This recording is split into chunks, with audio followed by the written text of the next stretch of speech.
Welcome back to the Pat and Play podcast, not just to the listeners, but also to the hosts, because it's been a while for all of us. We have enjoyed our international break. Some more than others have taken a literal break from the football.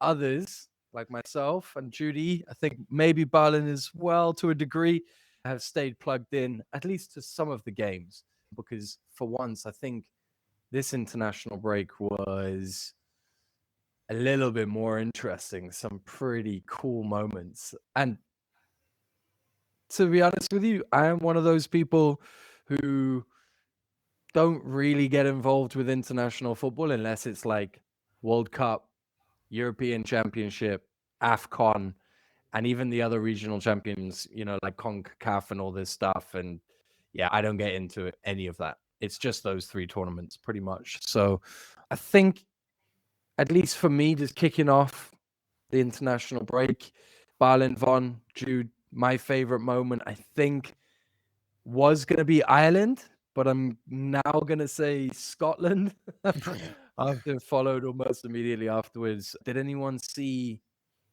the highlights or at least some of the action from the Scotland-Denmark game by any I chance?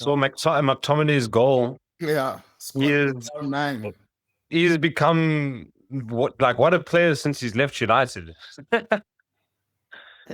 Scoring bicycle kicks, getting nominated for Ballon d'Ors. Things are happening for him. Fresh haircut. He's just even looks a lot better, bro. I don't want to lie, bro. I don't know that that Italian cuisine is treating him well, bro. It's all the pasta. What of this goal that ranks footballers' auras? And she was majority talking about the Premier League, and she was like ranking from like all the Premier League clubs and like the player that has the most aura. And when she got to United, she was like, McTominay is the one who's actually got the most aura, but he's no longer a United player anymore. So she had to go with, I don't even remember who she said. I think she said Bruno Fernandes or something. No, she said Cunha. Yeah, it had to be Cunha. Cunha has aura. McTominay is the dude because his aura has changed so much since he left United. He's a boss. And he does that a lot. What he did for Scotland is not like abnormal for him in Italy. So, yeah, that was a crazy goal. I did like the post-match interview about it though, when they qualified. What did he say? He spoke about how it was always a dream of his, and at his age, it's something that he was starting to doubt was possible.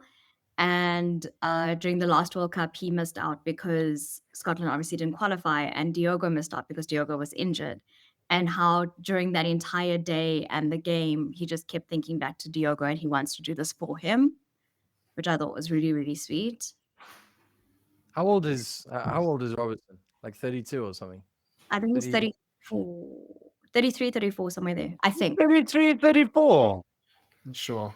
Do you remember this man? He's up there. Where at one stage before he joined Liverpool, he didn't have a club, and he actually tweeted about how shy it is to be broke in your 20s because all he wanted to do was play football, and then he couldn't find a club and he wasn't getting paid, and he didn't study anything and he couldn't get a job, and now he's won everything he could possibly win besides the World Cup, I guess, and Euro. Okay. Good thing he won some stuff, because otherwise that tweet would have been brilliant to bring up every time he went trophyless. The player at Arsenal, for example. I can imagine that meme being a banger. He's not an Arsenal player, so there we go. The Tierney goal. Did anyone see the Tierney goal? Yeah, good finish. I didn't. Good finish. 92nd minute. 2-2 going out of the playoffs if they do not, or not going to go to the playoffs if they do not get a winner. Ball sort of ricochets, falls to Tierney on the edge of the box, curls it, bangs it into the kind of the top corner, kind of the mid corner, but away from the keeper anyway. And wow, I'm going to put the celebration in the video at this point, I think, because honestly, the audio alone, the Scottish commentators, Anyone who's heard Scottish commentary knows what I'm talking about. Goal! Cannot believe it! Just absolutely losing their minds. Yeah, even it's the last goal though, from halfway line. I think it was from the halfway line. I saw that one. I did see that one. That is an Just incredible quality. final goal. Yeah. Yeah. 3 minutes later, 96th minute or something. Yeah. Just pings it Pings from it his and half. steals the game. Yeah. Wow. I know XG has that down as 0.01, right? But when I saw the sort of image from behind the home goal, it's like it's a footballer, a professional footballer, looking at an entirely empty net. All he has to do is get it on target. It can, bruv, it can bounce, it can dribble over the line, it can bounce twice, 5 times. For me, that can't be a 0.01 XG chance. Surely, if there's At no least one in the way, 0.02. At the very least. for me, as a professional footballer, this should be like a 0.5 XG. This is if you're missing the goal, you've got a problem, in my opinion. Guys, you just literally, it's like you're just pinging. You just ping it, bro. You just get on target and it's done. Keepers backtracking, and majority of the time they know. They only just like they know it's a wrap. It's a wrap. You can find people at the park walking their 100%. dog. If you give them the football at the halfway line and say, get it in, I promise you, like, a fair decent amount of those people are scoring. So, yeah, anyway, that was a little gripe I had. I thought 0.01 XG. Let's not lie. This wasn't a volley from, like, Van Basten type vibes. But anyway, that was pretty cool, making it 4-2 on the night against Denmark, who obviously were down to 10 men. So there's a bit of sort of mitigating circumstances there, but definitely nothing taking away from how fantastic a result that is for Scotland. And to see Ireland having done a very, very similar thing to Hungary in the 3-2 with a hat trick from the striker there. Bit of an incredible story for two nations. I almost called them clubs. You don't really get into big tournaments. It's good to see smaller nations making it through, even if they are established. Curacao. I saw Curacao made it into the World Cup, guys. Jordan. But this is my thing is like, this was actually, I was the least excited about this World Cup because of where it's going to be and the time zones and all of that stuff. But it's turning out to be so magical. And that for me is what football is you think you know what you're going to get. And then it's just the gift that keeps giving. And I feel like for me personally, I was really like, oh, I'm not looking forward to this World Cup because of where it is and the fact that we're never going to sleep for that entire month because of the time zones in South Africa. And I don't rate the stadiums that it's going to be at. And it's so incredibly expensive to go to any of those games. Like, it's ridiculously overpriced. Yet I'm so excited now to watch it because of the teams that are qualified for it. And like I said, for me, it's like football gave back. Football is like, this is why you love me. You know, it's showed up. Even Haiti making it to the World Cup is quite incredible. The first time since 1974. And obviously after that massive earthquake that happened in, I think, was it 2010? Yeah. The nation kind of had to rebuild, and now they have like something to look forward to, which is quite awesome. I think it's the last time I heard of Haiti was that like the government had fallen to like a gang warfare situation, and then I saw a thing on it today. There was some like the assassination of the president, I think, happened by some mercenaries that had been hired, and these these dudes just arrived in camo, landed in the airport, went to the presidential palace, assassinated the president, and then it fell into chaos. Accusations that it was like, I don't know, CIA-backed coup and all this nonsense. I mean, it was, wow, okay. And then all of that. They didn't play any of their home qualifying games in Haiti. They played it elsewhere. But also the US has a travel ban on Haitians, so I don't know like what's going to happen there. I saw something about them expediting visas for people traveling for the World Cup, but like, because they've got hands on almost everyone right now. We're gonna have to. If you're from Haiti, you want to go watch the World Cup. Yeah, exactly. And it's easy Gonna- to get there. I think it's quite close. Yeah, it's very close. Yeah. There's going to be a whole surge of passport applications for secondary passports for dual nationality, and random like people from Haiti looking for a Mexican passport, and people from like England looking for a Canadian passport and all this stuff, just to try and smoothen the entrance to some of these locations. Because I don't know about you guys, but I wouldn't want to be going through JFK right now, passport control, with my sort of Free Palestine badge on the back of my bag. Yeah, sir, can I search your phone? No. Please don't. I just want to watch some football. Yeah. Anyway, how about Bafana? I think there was a friendly, wasn't there, against Zambia? Yeah, Zambia 3-1 win. Kind of just tuning up for AFCON, which gets underway next month. Yeah. Quite interesting that we opted for one international friendly instead of two. I think the coach is very wary of the packed schedule for the players. So he's kind of given them extra rest within the international break while still kind of preparing for AFCON. He also did say he doesn't want to play any more African teams if he's going to play friendlies. Yeah. More exposure, because he said the last couple of games have all just been against African teams. So he's saying, but I get that. I get You gotta compete on a world stage. You need to face the world. Yeah, but Look, Argentina went to Angola. yeah, we need to see more of that, though. I feel like we need to see more of that, bro. You've got to start. If football's the universal game that you say it is, then you need to start seeing a lot more of that. Yeah, like also the teams must visit here as well. Like, yeah, exactly. Exactly. And you make money. Like if Exactly. Bafana goes to London right now or Amsterdam and does a match, over here, and you saw Brazil have done this, by the way, for a while as a revenue generation strategy, because there were funding issues for their national team, which sounds ridiculous, but you'd be shocked. And so they play their games in, like, they were at the Emirates. I saw that. Brazil versus, what was it, Colombia or something? There was a game there. Yeah.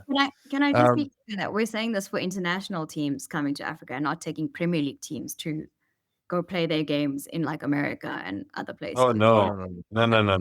We just want international friendly. everywhere. Yeah, I'm thinking like South Africa comes and plays England in London. The amount of cash, the amount of people who'll go to pay to watch that. I remember I was in school. So I think it was like 2000. Yeah, this is my age, guys.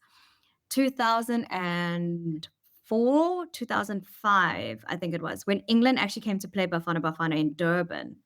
It still had like the old school team of like David Beckham, Michael Owen, like them sort of thing. And friends of mine like travel to Durban to go and watch that game. Like they skip school to go and watch that game because, like, I mean, we wanted to see English like stars and stuff like that. So people will travel to go and watch these games throughout South Africa if like the teams come. I miss because we used to have a lot of English Premier League teams coming down for preseason, man. I remember United and Chiefs was like a standing fixture. Amazing. Chris Forrest, actually on the podcast, was in that advert.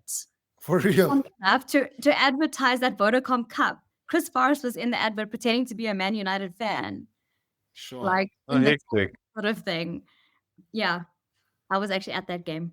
Sure. Yeah. I remember Sundowns managed to pull like a mid-season one against Barcelona, bro. Brought Messi and Xavi.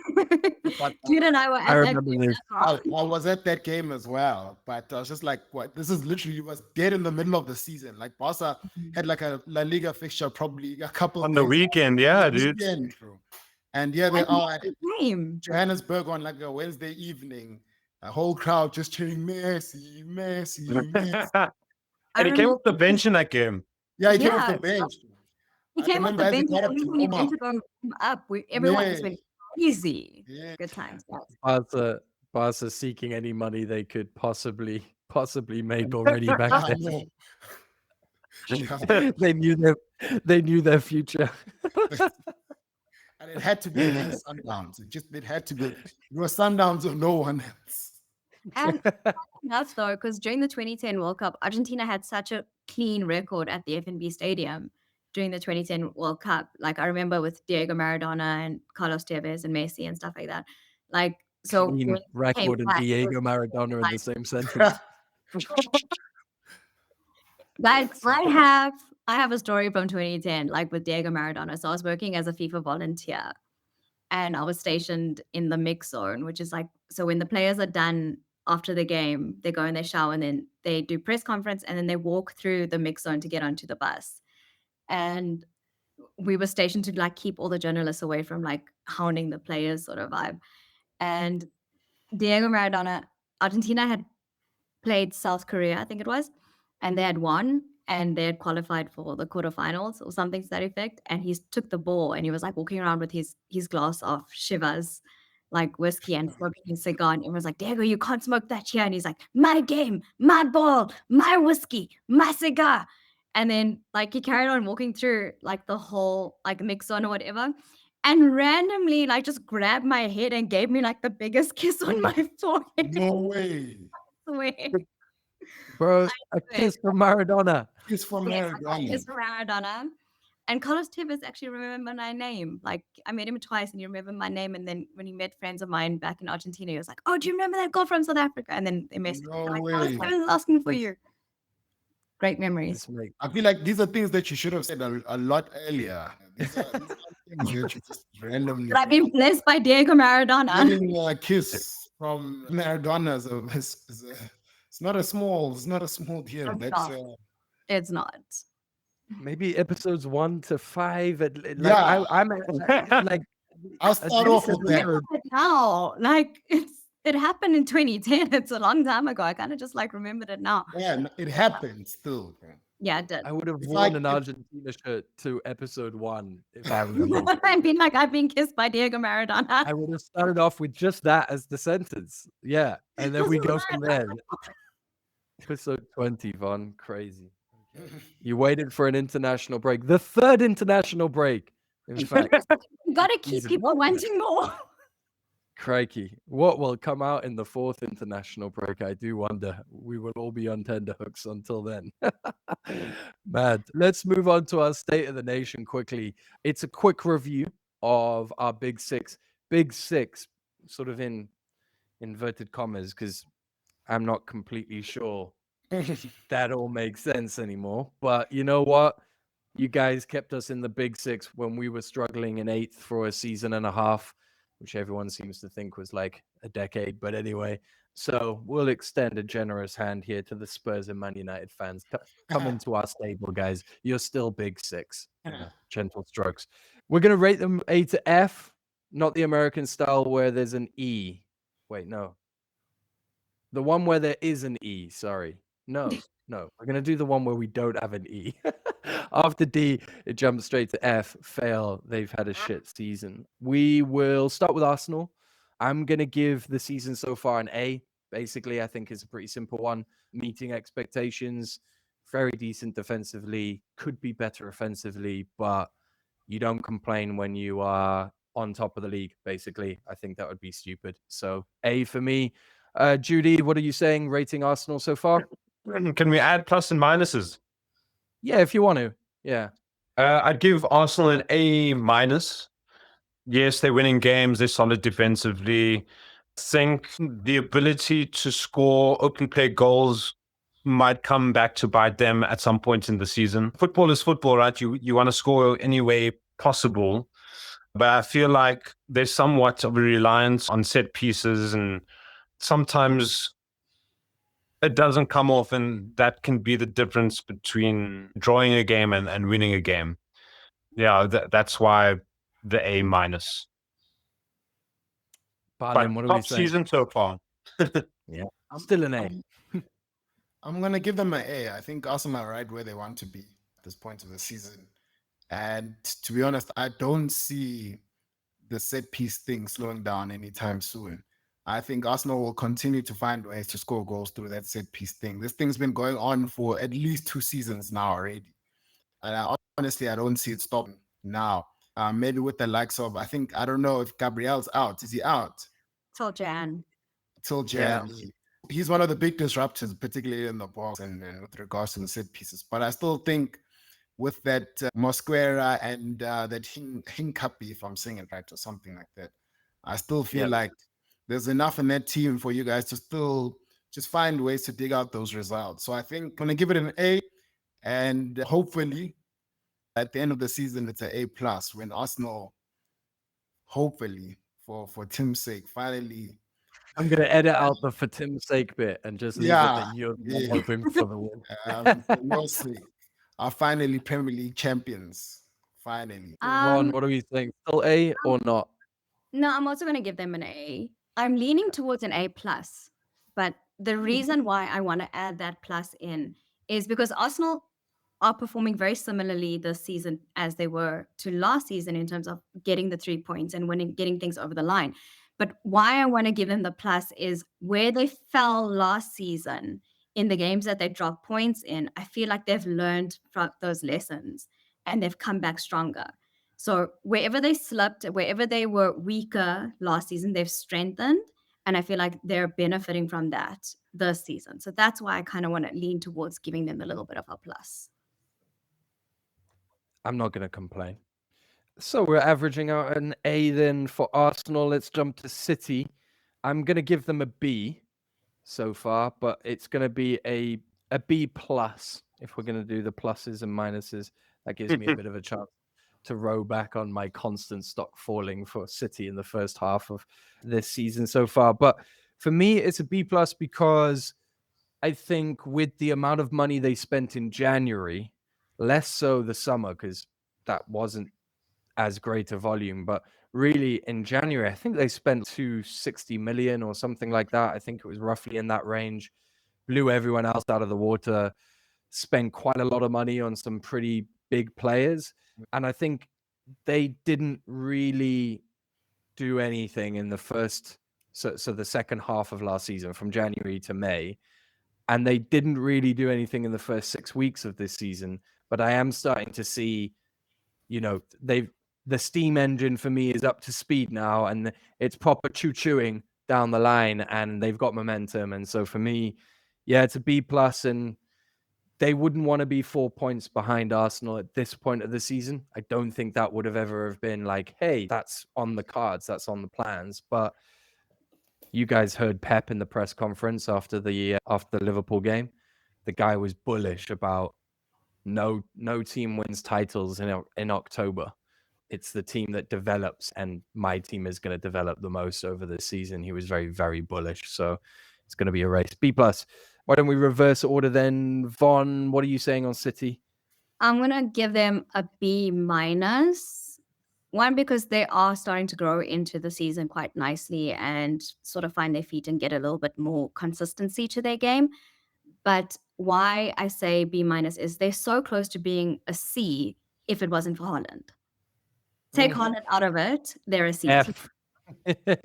See?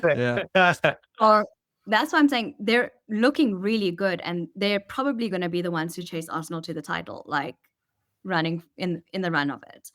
And part of me thinks that's why we lost 3-0 to them, is so that City can go and fight that fight on their own. But without Holland, they're nowhere. So that's why I'm giving them a B-. Yeah. B-. I'm seeing a theme already. Balin, what are we saying? I think I'll just give them a B. I hear the Holland chat, but I do see the likes of Doku. I do see the likes of Cherky starting to come to the party. I don't think it's going to be the Holland show for much longer. Well, it'll always be the Holland show, but I think it'll be Holland and Co. going forward. It's been the Holland show for the beginning of the season, but I do think we're starting to see other City players come alive. Even this Nico O'Reilly kid at left back there, he's looking pretty good for them. The youngsters that they have, Bob, Foden is even chipping in from time to time. And I think we all know you can't underestimate a Pep Guardiola team. Once they start to click, once they start to find their feet and that momentum starts to come, then you can't write off a Pep team. So a B for me. I'd also give a solid B. I think they're doing way better than they were doing at this point last season in terms of getting results. I do take points off of them because of their reliance on Haaland. So I also hear that chat. But I think, yeah, I mean, we've all mentioned that they're growing into the season. And once that momentum starts going, they're going to be pretty hard to stop. And if I were to rate them in a month's time, it would probably be more than a B. Mm. Yeah. Yeah. It's a difficult one when it's like giving minus points or we not even minus points, but we've often said it on this podcast, like single point of failure risk in Haaland is really, really high, and that's a detriment to City. But at the same time, I sort of go, there's not many clubs that have won leagues who haven't had a talisman who you kind of just rely on being fit that whole season. And you know that if they get injured, seriously, you are probably screwed. But the person that they make their talisman has either through underlying data or just you can see through their career that they haven't had injuries. Haaland doesn't seem to get injured. And if it is, it's like You'll be calf out for strain. 1 week. Okay. Yeah. Yeah. Put him back into the Captain America chamber. Yeah. Funny, You know, funny enough, I don't know if you saw, he started a vlog. Yeah, I did see. He literally is Captain America, bro. It's not funny. Like all he talks about is like rest, recovery, and like football. I don't think he does anything outside of that, honestly. Does he have a 100%. girlfriend? He Yeah. does have, yeah, he does. Oh, And a really? baby. I think they have a baby. I think they have a baby, actually. I He don't know. doesn't give father energy, to be honest. Jesus. But his discipline reminds me a lot of Cristiano Ronaldo. Like, He does have that. but for me, the difference between Messi and Ronaldo, right, is Messi has raw talent and Cristiano Ronaldo has talent, but he works really, really hard at it. I think Haaland is sort of like a mixture of the two. So he's got the raw talent, but he also works really, really hard at it as well. And his work ethic off the pitch reminds me a lot of Cristiano Ronaldo. And I think that's also what saves him from being injured. And if he does get injured, he recovers quickly because of his diet, because of his mentality, and because he's constantly looking after his body and investing back in his body. He's just Thor, bro. That's all it is. He just needs a hammer. That's generally it. Reincarnation of a Norse god. I can back that analysis, to be honest with you. We are a serious podcast. Moving on to Chelsea then. What are we saying around Chelsea? I'm not going to go first this time. Why don't we go Jude, the resident blue? What are we saying about Chelsea? I would give us a B plus. If you were to tell me at the beginning of the season that by the third international break we'd be sitting third, not too far behind the leading pack, I probably would have laughed. In terms of results, or not results, just like points in general, we have a lot more than what people expected of us. And we're in this position without our most creative player, arguably. I say arguably because Estevao is flipping creative. Cole Palmer's been out since the United game, really. That was like the last bit of minutes that he's got. I think we're in a good place. Hopefully it does continue. B plus. Okay. Yeah, I can see that. I can see that. Balin, are you on B as well for Chelsea? I'll give them a B.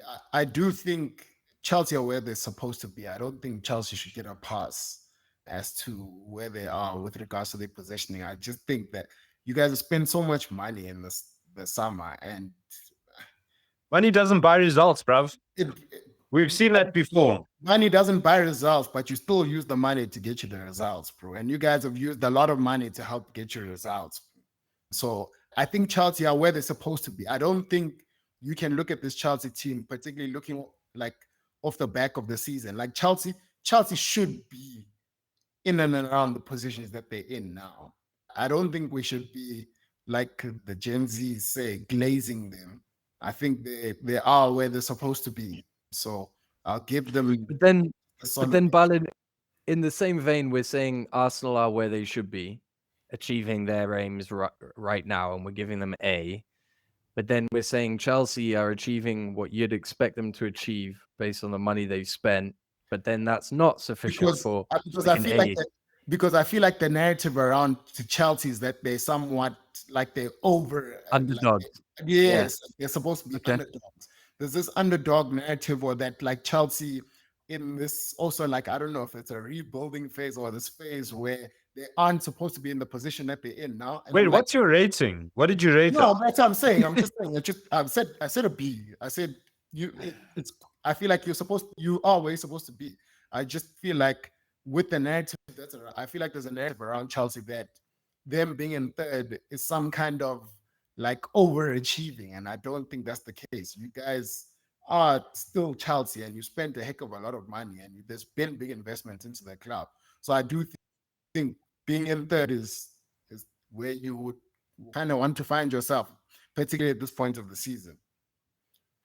I feel like the difference in opinion here between Jude and Balin is probably worth more than the difference between a flat B and a B plus. But Vaughn, are you able to give I don't know how to rate I'm now. trying to be diplomatic. Like, I don't know how to rate, because a B was great. Like a B plus was great, but then a B is like, I thought it was just like marginal errors between a B plus. Balin, The I'm way, giving the you way, some- the way I'm giving Balin you was some- talking, it doesn't sound like it's a B. No, but they're still good. Like Chelsea are good. Like you're third. Like, you know what I'm saying? Like it's good. So it's like you're not like way off it. You're third. So kudos for being third. You know? So Balin's giving you a C, basically.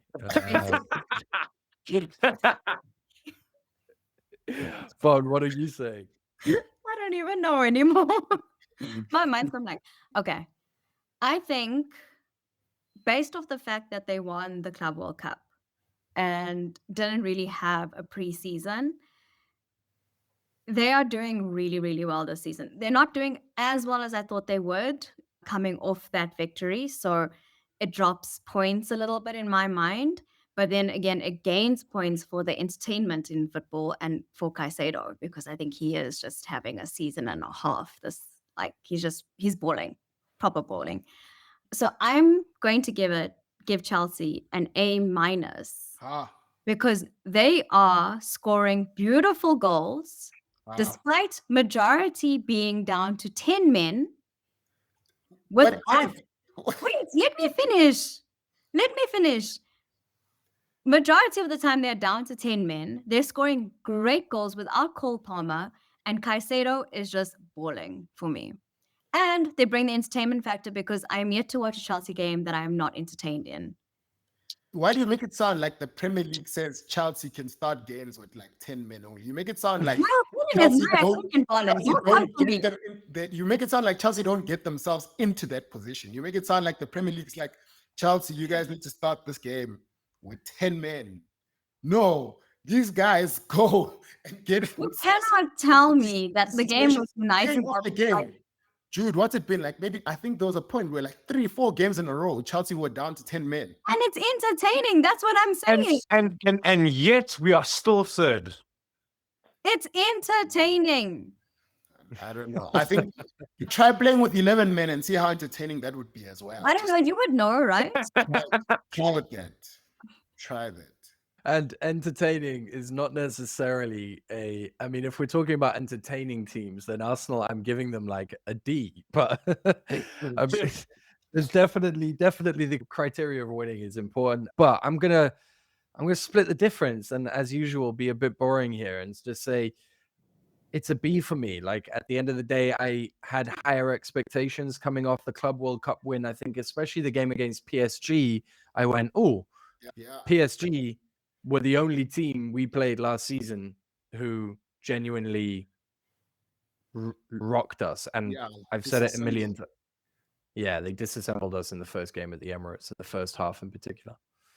But so, don't you think it's quite impressive if you're looking at the Club World Cup final, the man who basically ran the show in that final has been injured for majority of the season. yet we're still in the position that we're in. Not just the final, the entire tournament. Exactly. We've shown in that Mm. tournament.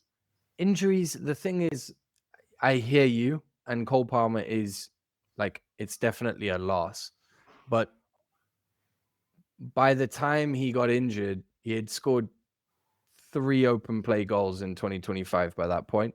It wasn't like this season he had been on the kind of like mind-bending form that he had been the season before. And I know he's still got the nomination into the sort of a World 11 over Salah, which the mind boggles if you ask me. He's a fantastic player, and it is a credit to you. I still give a B because like that's what you spend all the millions for, is to buy players that when you lose one attacker, you don't drop a level. And at the end of the day, like, I mean, Odegaard hasn't featured for Arsenal for months. You know, Kai Havertz hasn't. Gyökeres is injured. Jesus is injured. Madueke is injured. Saka is injured for 5 games. And Martinelli's been out the whole season, bar 2 games. Like, injuries are what they are. You got to have a decent squad, and with the money spent, you'd expect. That said, man, the stats are crazy. 6 points off top, 2 points off Man City in second, 10 goal difference. The 2 leaders are, Arsenal leading and have plus 15. City have plus 15. Then it's Chelsea on 10. Everybody else is struggling with goals. The metrics are behind Chelsea. I think it's going to be an interesting. I mean, Champions League got to be nailed on. I mean, we get like 9 Champions League places or whatever it is in the Premier League. So top 4 doesn't even have the same sting to it that it used to. But yeah, I think nailed on 3rd place at least, really, for me this season. We need to have a decent Christmas period. We suck at those. Yeah, and wait, you are. I think Arsenal and Chelsea are the only 2 teams in the Premier League to lose nobody to AFCON for the first time in like 35 years or something. Yeah. Chelsea and Arsenal. There's another team I can't remember. Anyway, I think definitely. There's one more team that's not losing anyone. Is it Newcastle? No. Is it City? No, they're losing Mamouche. If he's technically not there, Yeah, so only starting lineup I can think of now. I thought African players probably Newcastle or something. That sounds right. Voltamada. Definitely. Spilling out for Zimbabwe.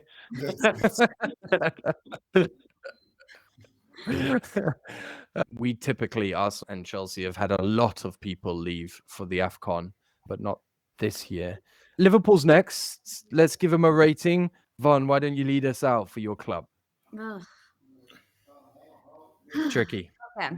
It is tricky because I kind of like my football team is like my love life. So much potential, and then it just lets you down. Like it's so hard. Why are you laughing at me? The comparison between your team and your love life. Because like they give you hope, and then they're just like, sorry. Like I said, like my love life. Anyway, I'm gonna give them a B-, because B-? Yes. I know you guys want to give them D's and F's, whatever, but I'm a Liverpool supporter, so there's a lot of potential, and things are not going well. If these were the results we had last season, everyone would have been fine with it because Klopp had just left, Slot had just come in. That's what everyone expected. Except now, because we've won the league last season and we're struggling now with this season, it's not acceptable. Whereas we've changed majority of our squad. And you can see where he goes back to old formulas, we kind of play a little bit better. Okay, City game. I'm going to say referees, never mind. Anyway. Yeah, Mark Anthony. But Doku was having City with you guys for lunch anyways. Besides that, like, Liverpool didn't play very well, but things didn't go well for us and we dropped hits. But for me, I'm saying B minus because there is so much potential. We have such amazing players, and you can see it when they go to international break, which is why I also didn't watch international break, because I didn't really feel like watching my players ball out and perform so well for the international clubs, and then they come back and it's just miserable and they make me hate my life again. So I was really angry after the City game. But like at the same time, they're my team. So I'm always going to have hope. Always, always, always. So that's why I will never rate them very low. I always think we're going to pick ourselves up, but I have to be realistic at the same time. We're not getting the results that we need to get. We're not rocking up the points. We're not scoring the goals that we need to score. And we're dropping our heads when we shouldn't be dropping our heads. So that's why I give them a B minus. Whew. I can feel in your heart, you know the rating must go down. The rating must fall. But I'll sit like this with my fingers in my ears while you guys give your ratings. How's that? yeah, so for the next 5 minutes, I would highly recommend like Or maybe just give me a thumbs know, up and I can take my that kind of song just going around in your head. Yeah. Jude, Liverpool? I'm kind of going to use Barland's argument against me because it kind of makes sense to me now. After all the money that you've spent. Oh my God, we're talking After all the money that you've spent and it not working out, yes, you guys are the Premier League champions, but when you are the champions, you get a magnifying glass that's put on you just to see how well you defend your title, and it's not going well. Looking at the money spent and the kind of players and the player profiles that were brought in, they were kind of natural replacements for the people that left. No. I'm going to give a D minus.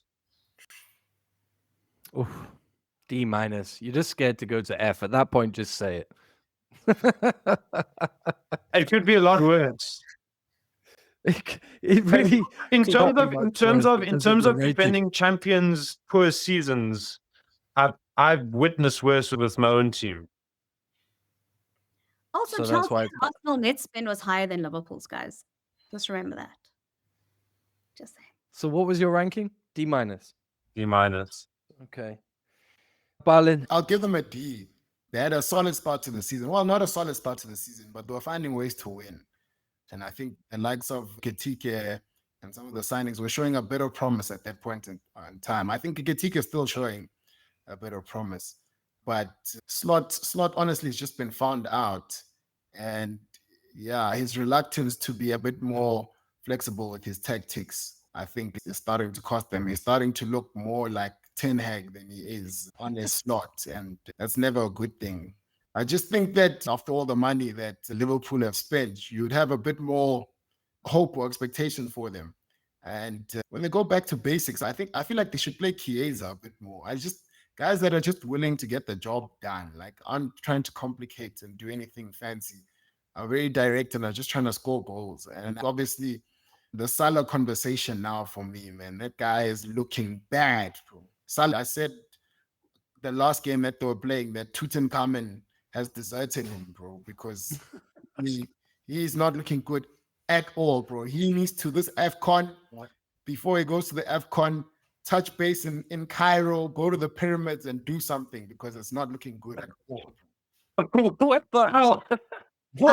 What do you think is Cameroon is in the Valley of the Kings? He's not in the pyramids?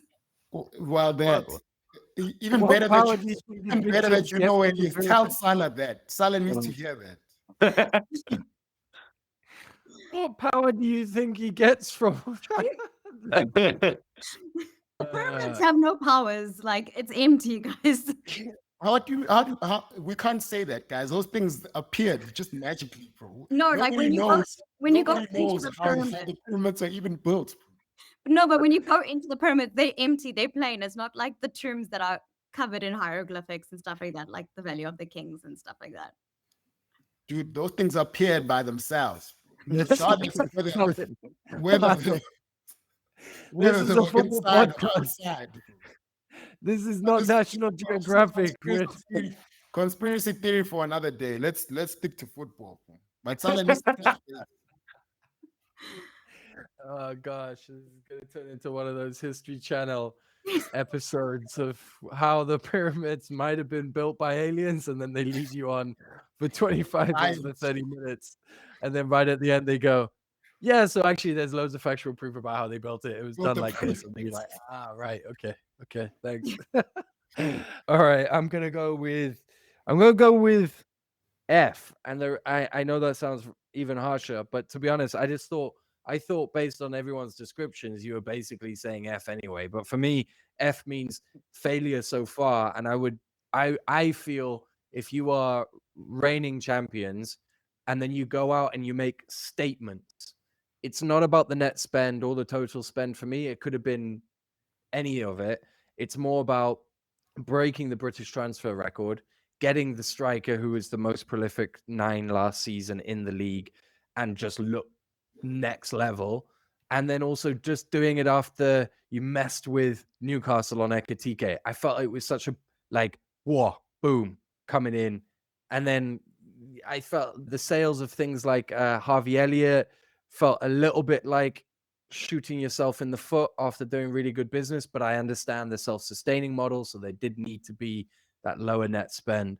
All that said, Frimpong, Verts hasn't hit their ground running. Isak, cannot believe that we don't really have a single highlight, and it's almost December to speak of about his time. And if you see a compilation, he's in a black and white t-shirt. That's a problem. Kirkes, no. There was the injured young centre back. I think that's really sad for him as well, because I think he might have got his chance in that rotation. But Leone, I think his name is Leone. Yeah, that sucks, to be honest. I think he's a high potential young player. And then Ekitike feels like everyone knows this is the guy that could have been the 9 without Isak, and he just looks like a player who deserves the backing, deserves to be the main man. But obviously, there was at a higher level an intent to sort of Isak was on the table. Everyone felt it could be done. We're going to do it anyway. But in hindsight, and hindsight is lovely, isn't it? The 120 million could have been spent on other areas of the squad, and Isak left to be the main 9 with maybe a cohort of other players in attack. But hey, I'm trying to remanage the team, and that's not the point of the rating. The point of the rating is 8th, well off. I think it's 8 points off first. Not terrible league position, if we're being honest with each other. Like, genuinely, at this point, it's crazy that if you have one win, you can jump into The league what is would so it be? tight though this season that Yeah, things are yeah, so tangible at the moment. mad. You can It's go mad. either way so quickly with one win and one loss. Yep. You got Newcastle in 14th on 12 points. One win would take them, well, actually not that high, but Everton, one win from 15 points would take them into 5th. So 13th to 5th in one win. So pretty crazy. Man United, what are we saying? Quick ratings there. I'm going to start off with, I'm going to say C, because it was an F, F, F, and then it's become like an A for quite a few games. So for me, I'd say C. I expected better from Mbumo, Cunha, and other signings, but he steered the ship. It looks steady now, and I suspect we might be looking at a better Man United. Parlin, do you agree? What are you rating? I agree. I'm gonna give it a C as well. Obviously, had high expectations coming into the season with the signings that we made. I do think Mbumo's hit the ground running. I do think he's delivered for us. But he's also starting to form a solid partnership with Amad Diallo. Ballon d'Or winner. He's coming now, slowly but surely. Is that diesel engine just takes a while to get going. I don't want to jump the gun. I've seen enough in there to see that we can be a dangerous team, but I also haven't seen enough to think that it can be consistent. I think game to game, United are always a dangerous team. I've always felt that way, but it's about putting it together. And that's why that little run of 3 wins in a row, 5 games without a loss, is quite a positive sign, because it's the consistency that we've been lacking. But I think game to game, I think United have always been able to go toe to toe with just about anyone. So C or B? C. C. Okay, you're finally being honest. Okay, I like that. Vaughn, what are you saying for United? I'm going to give them a C as well, because I feel like things have shifted in the camp. And I like that you said that Mbeumo and Ahmed are actually clicking. Apparently, they had personal issues and they were sat down by backroom staff and told to work out their issues. And when that conversation happened, things clicked for them. So I think now that that's clicked for them and the new goalkeeper has come in, things Ahmad. have really settled really well in the squad. And Rumen's message, I feel, is getting received much better in the squad. I don't feel like there's that animosity or I'm bigger than the badge anymore, which came along with United for the last few seasons. So I want to actually give them a B minus, but I'm going to say C just because I hate United. I'm reading here that it was because Ahmad kept showing AI images of him with hair.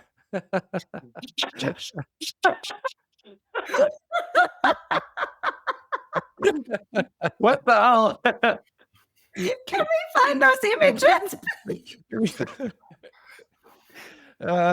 Anyway, moving swiftly That's along. so ridiculous. United, what do we say?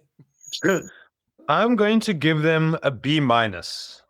I think like their defense hasn't changed, but they changed the goalkeeper, and that seemed to have made a huge difference. I think if as a defender, if you have someone that you trust behind you, your level of performance also rises. I kind of been seeing that from United's performances, doing much better than last season, a little bit more consistency, as Balan said. And if that consistency can stay consistent, it'll be a great season for United. That was a well-delivered. I feel convinced to go back and change my rating, but we can't do that. That's groupthink, folks. Spurs, final one then. I'm going with a C+. I think they've been bang average, very Spursy. Better defensively, but not very good in attack. But most of it looks to be related to injuries, of which it seems like their entire first 11 plus a decent amount of subs are all injured. So tricky, I guess, to come into a new job when half your squad is down. So for me, C+. Vaughn, where you at on Spurs? I'm going to say plain C. Also, Richarlison needs to stop scoring goals and taking his shirt off thinking he's won the game, because he's done that twice. And the first time he lost against Liverpool because Diogo scored a goal straight after that. I wish you guys could see that. And then now against United, like, dude, stop thinking that you're scoring match winners here. You're not it, eh? You're not it. But I want to rate them highly purely because of Frank. Like, I adore the football that Frank manages and the style of football that he instills in a team. I do think they look a lot better. They are playing really good football when they want to play good football, but the Spurs spell keeps creeping in every now and then with them leaking goals and failing to actually score, and their inconsistencies for me. But the team is looking much better than they did under Ange. And I think, like, Van der Ven, he's hot and cold, but I love to see it. Yeah, so C. Balin? Spurs have enough to be good, but they never have enough to be the best. And I just think that's the story of Spurs' entire history. It's just that, like, you've always just got enough to be good, but never enough to be the best. And Always a bridesmaid, never a bride. yeah, exactly. And I'm seeing some of the same this season, where you can see they've got quality players, they've got a great coach, but nothing that's really getting them over the top. Nothing that you can say you see Spurs finishing maybe in the top 3 or potentially ever getting to the point where they're actually challenging for the Premier League. Like I said, I just feel like they have enough to be good, but not enough to be the best. Yeah. I agree. Spurs will always be Spurs. Very underwhelming despite their injuries. I thought when Thomas, the Frank engine, came in, as Tim likes to call him, that we'd see a new era of Spurs, but it just ends up being the same old Spurs. It is unfortunate the amount of injuries they have. Yeah, plain C. Boring across the board, just like Spurs. Okay. Quick predictions then for the weekend. We are at the hour, so we're not going to take too long here. But Judy, why don't you give me your prediction for Burnley Chelsea walkover? Potential draw. We struggle with low blocks. If Esteval starts, we're winning the game. If Esteval starts, Is Val bet Foster my scoring? mortgage. Yes, you guys. I don't want to predict if Lau scores or not. I've retired from that. No Lyle Foster comments on this podcast. Right, just sorry, putting notes here. All right then. And next one on the list would be Liverpool Forest. Von, what are we saying? Simple win for Liverpool. Yeah, Part I of the think bounce it's at home. I think it's at home. We'll bounce back. We'll struggle against the low block a little bit, but because Forest are still touch and go here and there, I mean, Sean Dice is doing a good job, but I do see us walking away maybe like a 2-0 win. Yeah, I see that as well.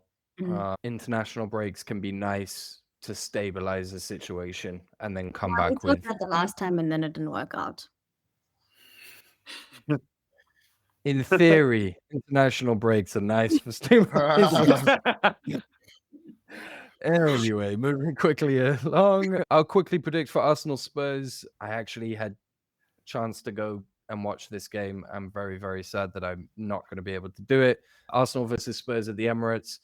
I'm going to predict an Arsenal win because that's what we do when we play Spurs at the Emirates. But I think it's going to be much, much, much closer than people would usually expect for a game like that. No Gabriel, and it looks like Odegaard won't be fit either, despite coming back to training. But it's really about the offensive line. There's no news on Gyökeres being back, Havertz being back. Jesus is in training but would not play yet. So maybe Marino up front again. I don't like that, but there we go. United Everton, Berlin, what are we saying? Another United victory. I think we get that one over the line. I think Umo and Cunha come to the party there again, and we manage to squeeze a couple goals out of Everton and get that one over the line. So yeah, maybe a 2-0 or a 3-1 there. You're saying 2-0. Von, what did you say? You also said 2-0, didn't you? Yeah. And then Judy, you said? I didn't give a score. No, it's no plays. I'll go 3-1 to Chelsea with a Lau Foster goal. And the red card. Shush, man, you. 3 red cards. Just noting that down. Berlin's predictions are always off. I'm going to go with 1-0 to the Arsenal at home. The one game before we leave it that does look like it could be pretty tasty is, of course, City at St. James's Park. Mhm. Newcastle City, that could be a good game. Why don't we just do a round of predictions on that one before we head out here? I'm going to go City 3-0 in a statement destruction of the Geordies. Jude. I'll go City 2-0. Okay. Not looking good. Berlin. I'm gonna say a 2-all draw. Hectic. Finally, some optimism. And Von. I'm going to say 4-1 to City. Yeah. Ouch. Wow. Aggregate scoreline here is 3 goals for Newcastle and a chilled 11 for Wild. Okay, unlikely based on this. You know, there's this theory which is if groups of people predict something, they're like 99.9% correct or something, even if they're not subject matter experts. If you get enough people in the room, it's a pretty interesting idea. I think if you get enough people to bet or like predict, we could become very rich from betting. I'm not advocating for a betting cartel. That's not part of this podcast. I'll probably edit this out. But there we go. Are you literally Guys, just this power of manifestation? That's the other that's the other podcast. That's the other part of patent play is Yes. playing with our mortgages and whatnot. Yeah. Guys, we've had a good chat. Thank you very much for joining again.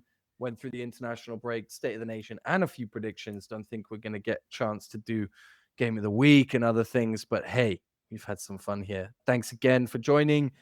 For the folks who managed to get to the end of the podcast, we appreciate you. We love you. Thank you for the likes. Thank you for the shares. Thank you for the reposts. Until Tuesday, when we will have reviewed the games from the weekend. Hope you enjoyed the international break as much as we did, and the break from listening to our voices. We hope you didn't enjoy it that much, and that you're back here for episode 20. See you for episode 21. Thank you, and ciao for now.